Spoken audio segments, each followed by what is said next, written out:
What's going on, guys? We got a good Georgia summer day here today. It's extremely hot, and I'm going to try to do this video really quick so I'm not out here sweating like crazy. The first thing I was going to talk about is I did say that you could use this for almost every pack. It's not entirely true, but it does work generally for just about every kind of pack that's out there. The only pack that this won't immediately work for are the packs that have got integrated straps. You can still use the buckles on the top and some extra lashing webbing to use to add other buckles onto to get over the top of your carrier, but that's up to you. I prefer packs that have removable shoulder straps anyway. That way you can upgrade, change those as it goes along. Most all these packs are made in China. They almost look identical, every single one of them. But like I said, there are those minor differences. This pack that I have, I don't even know what brand it is. Come from a local store. Like I said, it's really similar, but I did like this one because it had removable straps on it. All the buckles that I used are ITWs. I think they're got NSN numbers. They're a supplier for contracts with the DoD. I'm not sure exactly, but you see these things everywhere. They're Amazon, they're for sale on eBay. Local stores even have them. So the first thing I did on this, I had originally thought about just making this pack to where it could just clip on the back of the carrier and I could carry it around like that. But I said, well, if I can just leave the straps on it, why not just do it and not have to either stow those in the pack or not have that option available if I wanted it. So the first thing that I did, this was originally the adjustment strap that came up through the top here, went through this D-ring, and then back here. Well, I just looped that on that ITW buckle. I just looped it up through the webbing that's already in this shoulder strap. You can't really see it obviously, but there's webbing sewn onto it. I just looped that up through there, came back down and run it through that buckle. And then on the other end, I used the remaining adjustment strap and I put the other end of the buckle on that. And so both sides are identical as far as that goes. That also gives me the option, if I wanted some better shoulder straps down the road, frees me up for that too. On the bottom, it already came with a buckle for the shoulder strap, which just so happens to actually match the ITW. It's a little bit tighter using the ITW in these buckles, but it still clips, still secure. Now, as far as for the sternum, how it clips into these, I took the sternum strap off. It's really easy. It pretty much just loops around the shoulder strap. And I stuck one loop of that buckle, run the webbing through one loop of that buckle, and they're on the inside. Now, one good thing about that is, if I'm just wearing this standalone, I can just rotate that out of the way, and where it rides, it's going to be riding around here. It's not really going to be in the way of anything. So it's not going to be poking me, grabbing on stuff or anything. So that's what we have quickly as far as the bag. If you got any other questions, obviously you can shoot me a PM or whatever. Type it out in the comments. I don't care. But as far as donning this, you unclip it from the bottom. I just leave the sternum strap there because there's no reason to undo it. And you can just take it, throw it over your head, and there you are.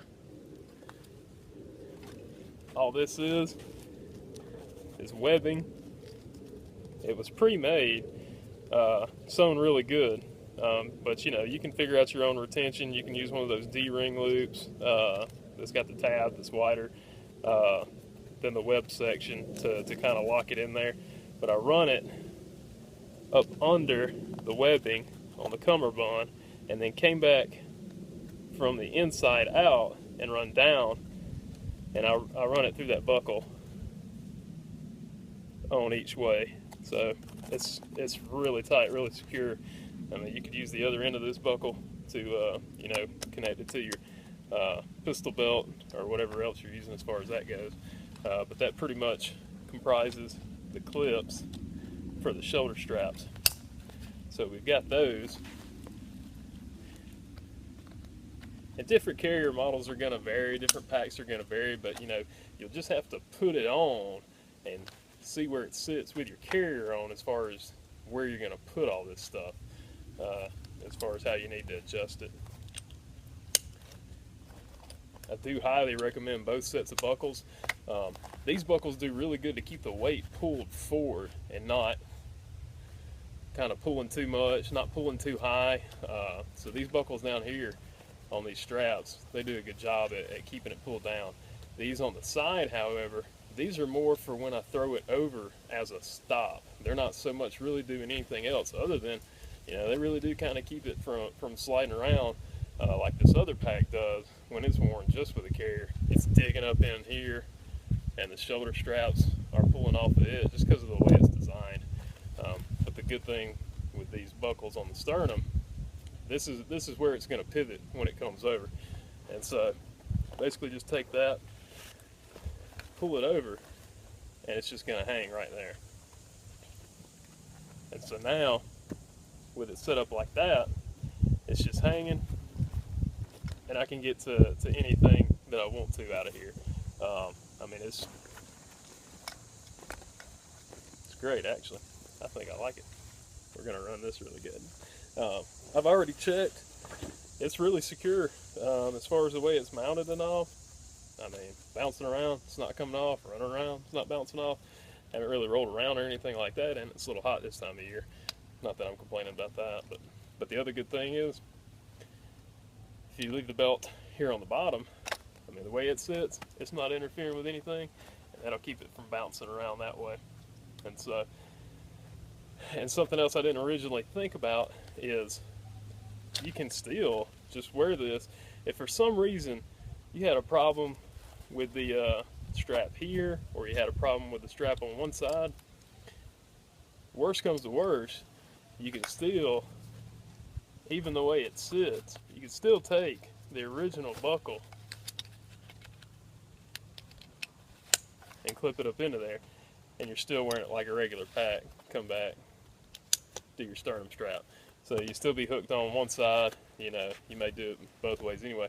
But at least in that situation, if this homemade stuff craps out on you, you still got the original to fall back on. And that's what I was thinking about when I wanted to keep the shoulder straps and not use those top buckles originally. Because if something were to happen, you'd have to just drop your pack and roll. So that pretty much completes what I got going on here. If you've got any questions or anything like that, you can just shoot me a PM or throw them in the comments. I'll check around on them. I appreciate it, and if any of you guys are interested in something like this, have at it, because I think it's actually fantastic. See you guys.